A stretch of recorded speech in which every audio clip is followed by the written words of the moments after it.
Ya. Gue SD di pinggiran. Minggat dari rumah. Ya, kebetulan waktu itu respon lu nggak narkoba ya cuy? Hampir. Oh hampir. 4 jam per hari. 4 jam itu gini. 4 jam per hari. 4 jam per hari. 4 jam per hari. Asli deh. Selamat datang di Play Podcast by Play Media. Yoi, mantap. Kita kupas sampai tuntas dengan Play Podcast ini. Kali ini siapa yang kita undang?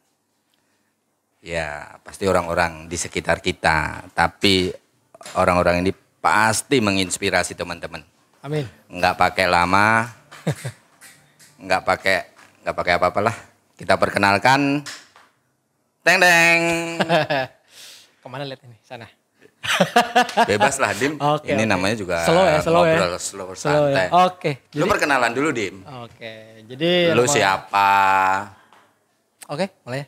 Iya, monggo. Oke, nama gue Dimas dan gue salah satu pekerja di swasta. Swasta kan ya? Iya. Terus temennya Play juga. Temen Yoi. Play. Terus juga gue hobinya ngoding sambil bikin video YouTube. Dan kebenaran memanage salah satu akun YouTube juga. Wow. Ya, gitu. Dan channel YouTube gue lebih ke arah pemrograman dan lain halnya lah. Intinya tips and trick dalam menguasai pemrograman. Di situ sih. Lu orang mana sih? Orang Bandung. Orang Bandung. Mau ngomong Sunda ini teh. Aing mah. Aing. Gini lah. Biar orang-orang itu tahu. Gini aja, lu ceritain coba. Kira-kira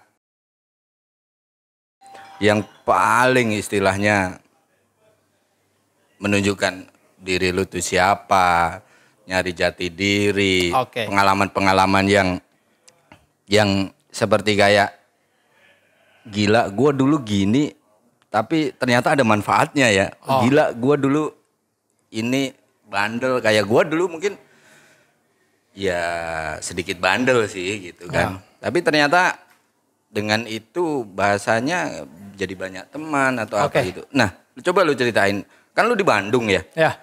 Dari SD, SMP, SMA mungkin. Coba lu ceritain. Oke. Jadi kita cerita dari SD nih ya. Iya. Gue SD di pinggiran, di kota Bandung pinggiran. Dan SD itu dulu bisa dibilang cukup tidak dipilih oleh masyarakat. Oh, jadi peringkat paling bawah lah. Nah, bisa dibilang seperti itu. Karena ya kurang prestasi mungkin. Aha. Ini bukan sombong, cerita namanya juga ya. Oh iya. Terus begitu gue masuk, waktu itu alhamdulillah gue dipercaya untuk ikut calistung waktu itu. Apa itu Charles? Lomba calistung baca tulis hitung. Bener, lomba calistung, gue gak bohongan tuh. Nah itu ada lomba calistung. Iya. Nah dari lomba calistung itu gue ikut dan gue waktu itu dipercaya untuk bagian menghitung. Oh gitu. Oke, menghitung. Nah dari lomba calistung itu menghitung, alhamdulillah SD gue ini dapat peringkat pertama. Lu yang mewakili. Gue mewakili di bidang yang hitung. Wow. Ada kontingen baca sama tulis.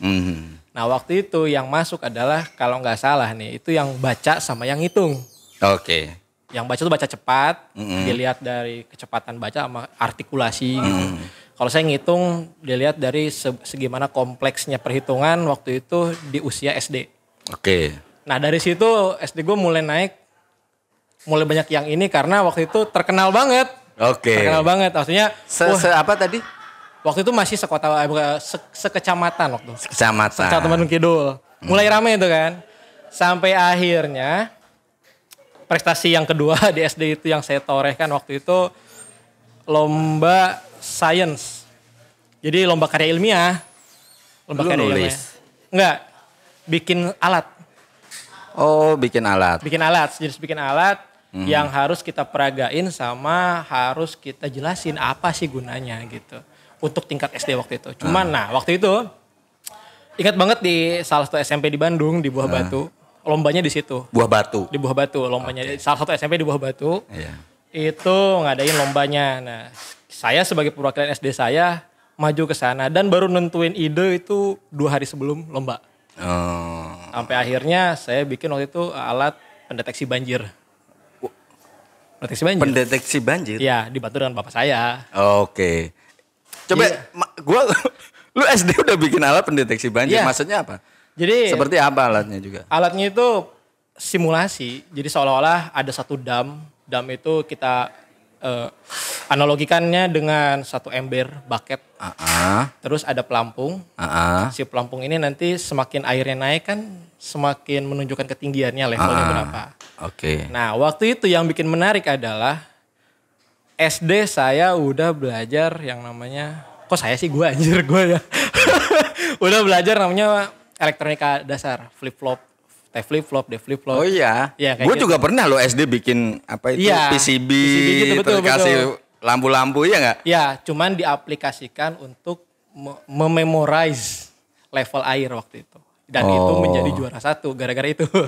Kelas berapa itu? Bro? Kelas 5. SD. Kelas 5 SD. Ya. Dan bapak saya yang ngajarin waktu itu. Nah dari situ mulai tertarik sama namanya dunia elektro. Dan gara-gara lomba itu juga SD saya makin naik. Oh gitu? SD gue makin naik gitu. Dari SD yang peringkat paling bawah naik dong? Waktu itu ya. Dan sampai akhirnya lagi yang prestasi ketiga nih di SD nih. Banyak dulu kan juga. zamannya UMP. Apa itu? Ujian apa? UMP itu apa ya? UN lah, ujian nasional kalau sekarang. Oh, UN. Dulu masuk SMP itu nilainya ada passing grade digabung antara nilai UN dengan nilai ujian sekolah. Ujian sekolah. 80% UN, 20% nilai ujian Rapot sekolah. sama UN lah ya. Ujian sekolah, ujian akhir sekolah kelas 6 digabung sama persentase nilai UN. Kalau gue Eptanas bro. Iya mungkin Eptanas generasi. Kalau gue waktu itu UMP namanya. Iya. Nah waktu itu se-Kecamatan Bandung Kidul saya paling tinggi. UN-nya atau UN sekarang. Dulu mungkin maksimum 40 nilai itu. Karena ada 4 mata pelajaran. Kalau 10 semua kan 40 berarti. Iya. Saya waktu itu nilainya 36 total nilai. 36,2,3. Yang mana nilainya kan di atas 9 semua tuh. Oke. Dan itu bener-bener mencetak apa artinya bener-bener naikin SD saya waktu itu. Itu SD. Gitu. Dan Jadi itu, lu memang dari SD udah banyak begitunya. begitu ya ikut lomba-lomba gitu. Bener. Karena gini pemirsa. Jadi gua potong ya. Dimas ini teman gua, tim gua juga. Doi ini pernah dapat penghargaan dari Kementerian Perhubungan waktu itu ya. Insan Kementerian inovatif. Insan inovatif Perhubungan.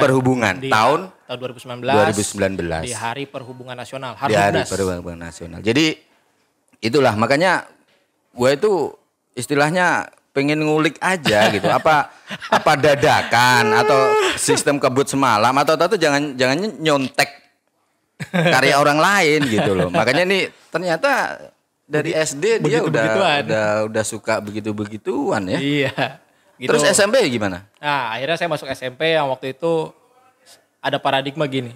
SD sekelas saya itu nggak mungkin masuk SMP favorit di Kota Bandung. Oh iya biasanya gitu. Iya, SMP Jalan Sumatera lah. Iya. Gak usah saya sebutin ya.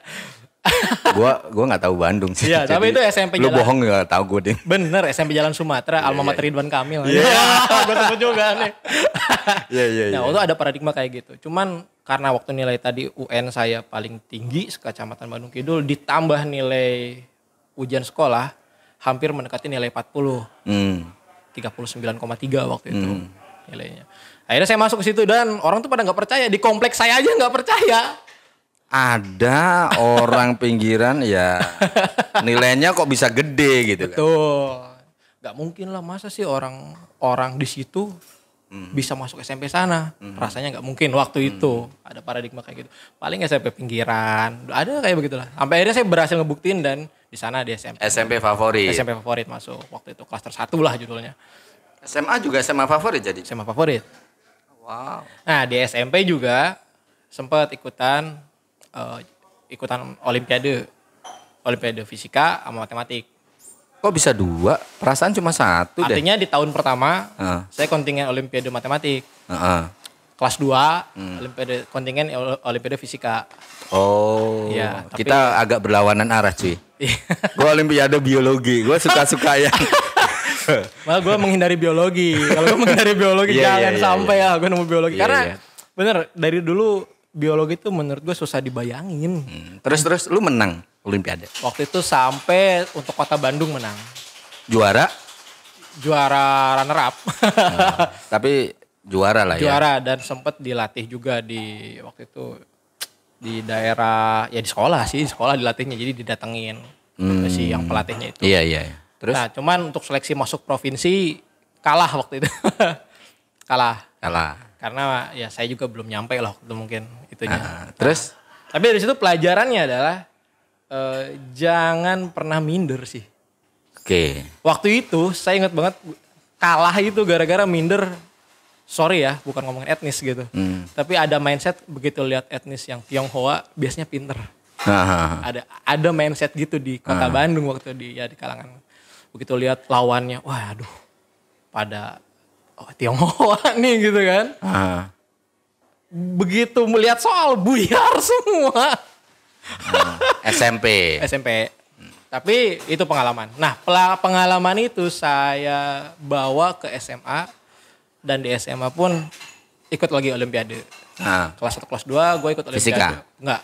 Masuk ke OSN komputer. Oke. Karena lebih ke arah logic dan solving problem. Gitu. Waktu itu fisika udah mulai kurang tertarik. Iya. Karena ya gitu-gitu aja sih gitu fisika. Terus prestasinya apa lu di SMA? Di SMA OSN itu. Satu OSN sampai masih Kota Bandung juga belum nyampe provinsi. OSN komputer. Terus waktu itu OSIS juga. Di zaman OSIS kepengurusan gue itu berhasil ngebuat jaringan untuk teman-teman pakai mikrotik lah. Mikrotik. Sekarang kan trennya sekarang nih. Saya sebentar. Lu dulu SMA MS Word udah ada belum? Udah lah. Gua pakai DOS cuy. Ya mungkin sudah ada sih. Udah ada bener. Jadi lu udah mulai tertarik dengan coding itu? Udah. Waktu itu gue mulai belajar dari bahasa Pascal. Sebenarnya belajar coding itu dari kelas 5 SD sebenarnya. Oh gitu. Dari kelas 5 SD udah diajarkan coding sama orang tua, bokap. Nyeritain begini.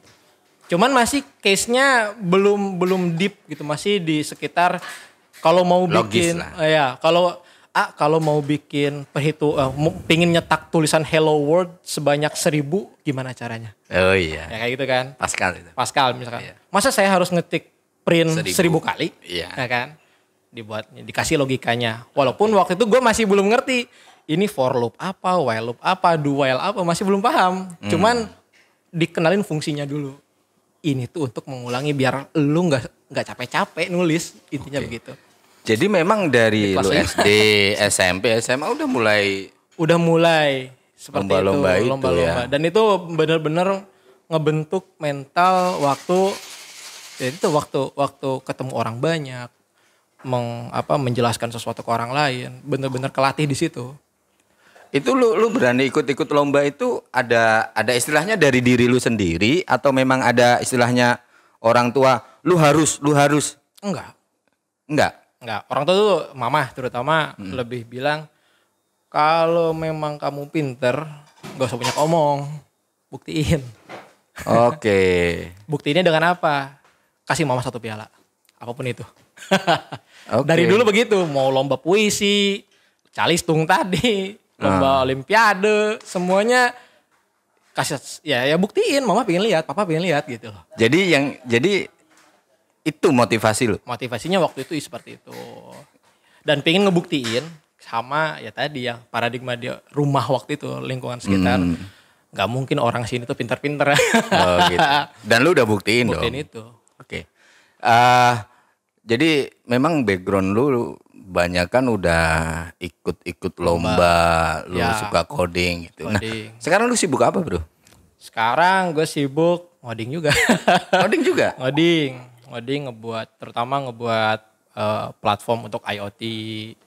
Apa itu IoT? Internet of Things. Jadi kayak apa ya? Kayak menghubungkan device dengan internet. Intinya memudahkan kita untuk mengontrol apapun itu melalui internet. Hello Google itu IoT? Termasuk. Salah satu fungsi dari IoT. Ya kan artinya dengan Hello Google atau Oke Google sebenarnya itu. Itu kan kita bisa menyuruh device kita untuk melakukan sesuatu kan. Oke Google please play music misal. Aha. Itu kan nyuruh device kita nyetel musik. Pada dasarnya kan nyuruh device tuh melalui internet ya IoT juga. Oke. Selain lu ngoding itu enggak, sekarang lu kerja? Kerja. Kerja dan ya kerjanya shift juga. Aha. Ya itu tantangannya di mana harus bisa membagi waktu. Membagi waktu antara memang kerja dengan hobi yang harus terus dikembangkan gitu. Jadi ngoding itu lu jadiin hobi? Hobi. Tapi selama ini hobi lu dari ngoding itu sudah ngasilin ya mungkin pendapatan, money atau value something? Pernah waktu kuliah. Kuliah ngebantuin coding buat skripsi. Oh gitu. bukan bikinin ya, tapi lebih ke mengadvise tuh, ya mengadvise lah. Aha. Lebih baik codingnya begini gitu kan. Karena kalau lu pakai coding itu, gue jamin ngebug gitulah, ibaratnya kayak gitu. Oh gitu. Jadi ya gitu. Terus dari coding itu juga sempat dipakai sama dosen, ya ada duitnya juga project dosen lah gitu. Gue yakin lu dulu di kuliah juga jadi asisten dosen nih. Dulu di Politeknik nggak ada asis dosen. Oh nggak ada ya? Nggak ada. Terus apa? Lu sering proyekan sama dosen Iya, pasti? proyekan dosen. Misal, Nggak gini aja. Maksud gua proyek atau istilahnya pengalaman lu selama kuliah atau selama ini yang menurut lu paling berkesan apa? selama kuliah atau selama hidup ini. Iya selama hidup inilah. Paling berkesan banyak sih. Yang paling satu entah di waktu SD, SMP atau sekarang mungkin. Paling berkesan SMA. SMA. Kenapa? Gradasi SMA ke kuliah. Ah. Itu aduh gimana nyeritainnya. Itu fase-fase transisi di mana ada polemik keluarga. Dan saya dituntut untuk tetap bisa jalanin hobi profesional. Profesional dengan hobi saya gitu. Atau dengan harus menuju kuliah dengan ujiannya itu. Tetap harus bertahan di mana keluarga waktu itu tidak support lah. Susah sih ngejelasinnya. Pokoknya begitulah ya. Karena waktu itu keluarga ya sebetulnya cerai lah begitu. Dan itu benar-benar beban hidup yang down to earth tuh bener-bener begitulah. Gitu. Ya dan itu hampir frustasi. Tapi di SMA lu masih bisa berprestasi tuh. OSN macam-macam. Iya. Itu kan setelah OSN. Dan kejadian itu kelas 12. Seminggu sebelum UN. Bayangin, seminggu sebelum UN rumah nggak kondusif dan lain halnya, tapi dituntut tetap harus bisa lulus. Terus apa yang lu lakuin untuk istilahnya memanage itu gitu? Waktu itu kabur. Kabur minggat dari rumah. Ya, minggat dari rumah tapi nggak jauh. Karena kalau cerita hidup nih, waktu itu sempat terselamatkan sama guru ngaji. Oke. Jadi lagi di kan saya OSIS nih, gue OSIS waktu itu OSIS. Stay di sekolah aja di ruang OSIS gitu. Sampai pas mau balik di Buah Batu waktu itu kedengeran ada satu masjid kok suaranya familiar lagi ngisi ceramah nih gitu. Saya itu sholat maghrib lah di situ kan. Begitu sholat maghrib di situ ada yang nanya kok kamu di sini. Pas dilihat guru ngaji gue dulu gitu. Iya. Akhirnya dari situ ayo kebenaran guru ngaji ini tuh ditanyain sama orang tua, Bapak lihat nggak anak saya kemana? Orang tuanya sempat nanya gitu kan. Dan guru ngaji saya ini ngasih tahu, ayo pulang. Kalau nggak mau pulang ke rumah nggak apa-apa, tinggal di rumah. Saya aja gitu. Jadi itu fase paling down lu. Lu bisa apa istilahnya mantul lagi itu istilahnya take off lagi itu ya, gimana? Settle-nya lagi ya. Itu waktu itu ngelihat adik gue perempuan. Adik gue perempuan dan gue pikir adik gue masih butuh sosok seorang laki-laki. Jangan sampai adik gue ini rusak gara-gara kejadian orang tua. Terus gue nggak ada support di situ gitu. Gimana pun caranya adik gue harus tetap happy. Karena saudara satu-satunya itu. Motivasinya di situ. Akhirnya ditambah sempat nginep di masjid ya di pesantren lah Kobong gitu ya. Di yang guru ngaji itu sempat sambil didakwahi gitu ya. Udah balik. coba perbaiki diri lah intinya seperti itu. Panjang ceritanya tapi intinya perbaiki diri. Oke, jadi lu bisa mantul lagi itu memang karena ada motivasi dari orang terdekat lu gitu. Iya, orang terdekat. Jadi ya guys, mungkin gue bisa bilang gini. Seberapapun kondisi eksternal lu, ya kan, seberapapun kondisi eksternal lu, yang bertanggung jawab lu mau jadi apa, lu apa itu adalah diri lu. Iya, betul. Lu nggak bisa nyalahin eksternal seperti apa. Iya, betul. Jadi bahasanya lu bertanggung jawab terhadap diri lu. Apa yang kita lakuin, apa yang kita yang bawa. bisa lu lakuin adalah respon lu. Gitu. Betul. Ya kebetulan waktu itu respon lu nggak narkoba ya cuy. Hampir. Oh hampir. Ya udah nggak usah di. Ya hampir lah. Tapi karena ketemu guru ngaji, lu ngelihat adik lu, akhirnya lu responnya totally positif. Nah sekarang kesibukan lu kerja, terus lu juga istilahnya bahasanya nggak sampingan ya, side hustler untuk hobi lu gitu. Ya. Kira-kira dream lu atau tujuan istilahnya apa ya? Mimpi lu apa sih Cid? Mimpinya? Ke depan gitu. Ke depan. Lu mau jadi apa? Lu mau bikin apa? Kalau kita bicara balik lagi ke awal, itu pingin bisa punya perusahaan energi. Balik ke awal nih. Iya. Karena keren, memang energi itu gabungan dari semua semua disiplin gitu. Mulai dari IoT-nya, fisikanya, matematik, kimia dan lain halnya. Terus apa yang lu siapin untuk itu sekarang? Yang gue siapin dimulai dari IoT. Oke. Dimulai dari IoT gimana maksudnya IoT? Gini, konsepnya energi adalah harus selalu kita monitor. Karena energi itu hanya bisa berpindah dan berubah. Tidak bisa dimusnahkan kan? Yeah. Artinya harus bisa kita monitor penggunaannya, kemana perginya, dari mana asalnya. Nah harapannya dengan IoT tadi, kita bisa mendata itu lebih baik, lebih terprediksi dan lain halnya lah. Jadi di luar waktu kerja lu sekarang, lu sebagai karyawan swasta, lu coba develop itu? Iya. Keren bro. Iya. Gua aja gak mampu kayak gitu ngoding, waktu gua habis. Nah gimana lu manage waktu lu? Memanage itu untuk saat ini, sampai saat ini lebih tepatnya, selalu menyediakan waktu minimal 4 jam per hari. Kalau lagi nggak bisa ngoding baca, kalau lagi bisa ngoding. Oke. Dan no disturbing, jadi nggak ada yang boleh ganggu. Termasuk istri, anak pun di briefing. 4 jam per hari. 4 jam itu gini. 4 jam per hari. 4 jam per hari. 4 jam per hari, asli deh. Lu istilahnya reserve waktu lu untuk baca atau ngoding. Ya kalau lagi nggak bisa ngoding baca, contoh lagi pergi ke Bandung misal, perjalanan, sempetin aja baca. 4 jam itu bener-bener baca, apapun itu tentang energi atau IoT atau coding. Dan karena udah punya keluarga nih, nge-briefing keluarga juga, tolong jangan ganggu. Wow. Terus kerjaan lu keteter nggak? Biasanya kan gini, orang punya apa? Punya apa istilahnya? Punya sampingan, itu biasanya di kerjaannya keteter. So far menurut bos lu keteter nggak atau ada komplainan nggak dengan kerjaan lu sebagai karyawan swasta itu? So far nggak ada.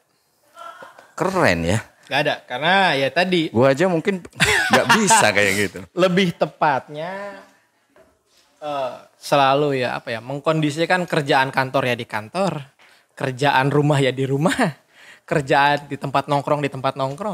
Oh gitu. Iya Jadi, kan? Seperti itu kerja. Ya itu sih sistemnya gitu.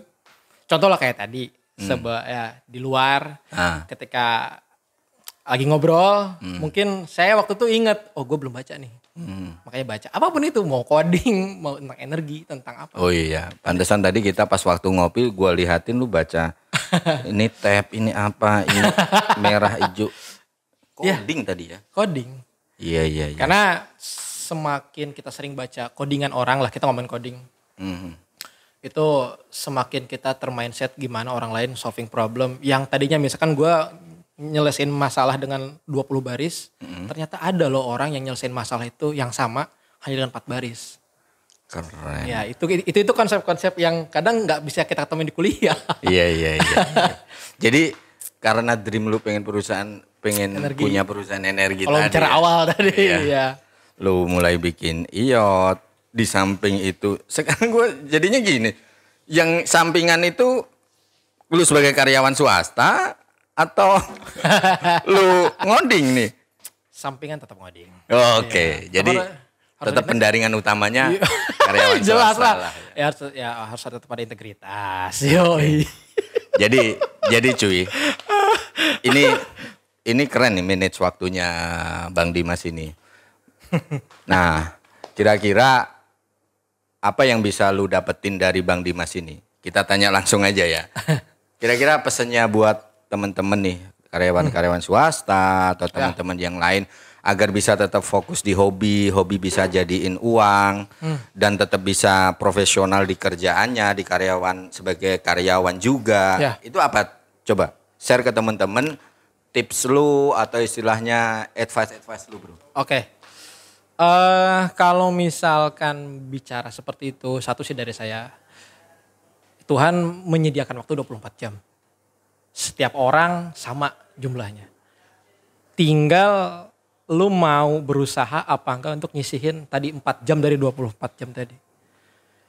Yang namanya nyisihin pasti ada yang dikorbanin. Entah itu tidur, nongkrong, makan, main, itu yang harus dikorbanin. Jadi ada yang dikorbankan, ada hasil. Pasti itu sih. Itu aja sih. Intinya di situ. Jadi nggak mudahnya apa? Gua agak bingung, Bro. Jadi manfaatkan waktu lu bener-bener dengan baik gitu. Iya. Dengan konsekuensi harus ada yang mau dikorbanin. Oke, jadi nggak bisa juga kita selalu dapat semuanya ya di Iya, hidup ini. betul. Pasti ada pengorbanan. Harus yang dikorbanin ketika mau dapat result. Itu cara kerja dunia gitu. Oh, ada iya. yang dibayar, pasti ada dapat hasilnya. Oke. Mengorbankan kesenangan sementara untuk mendapatkan yang lain. Oke, keren itu.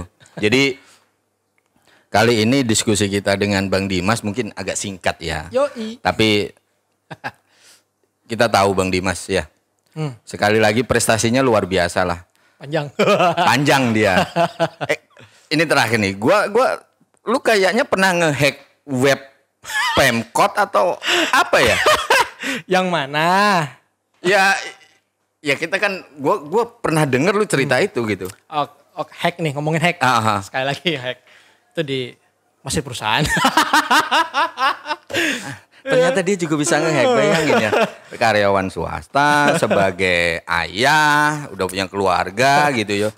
Masih nyempetin waktu 4 jam buat baca dan ngoding. Kalau waktu lu buat apa? Jadi teman-teman ya, manfaatkan waktu dengan baik. Selalu sediakan waktu dengan baik untuk hobi improvement diri lu. Ya. Karena untuk tujuan jangka panjang kita harus membuat satu sacrifice. Betul. Demi mencapai tujuan yang- itu, ya. tujuan jangka panjang kita itu. Ya, betul. Terima kasih Bang Dimas. Oke, terima kasih juga. udah mampir di Play Podcast. Ini nanti kita bisa ngobrol lagi ya. Pasti. Jadi pemirsa, teman-teman semua, sahabat Play, jangan lupa ya like, komen, dan subscribe Betul sekali. di Play Play Media. Media. YouTube-nya Play Media. Jangan lupa juga Oke, like, comment, dan subscribe. di YouTube lu apa cuy? YouTube gue Coders Indonesia. Coders Indonesia. Nanti di bawah ini ada Coders Indonesia. Dan itu isinya tentang tips, trik untuk belajar programming. Seperti itu. Keren. Oke, terima kasih. Cukup sekian di Play Podcast kali ini. Oke. Sampai ketemu di Play Podcast selanjutnya. Sampai jumpa. Bye-bye.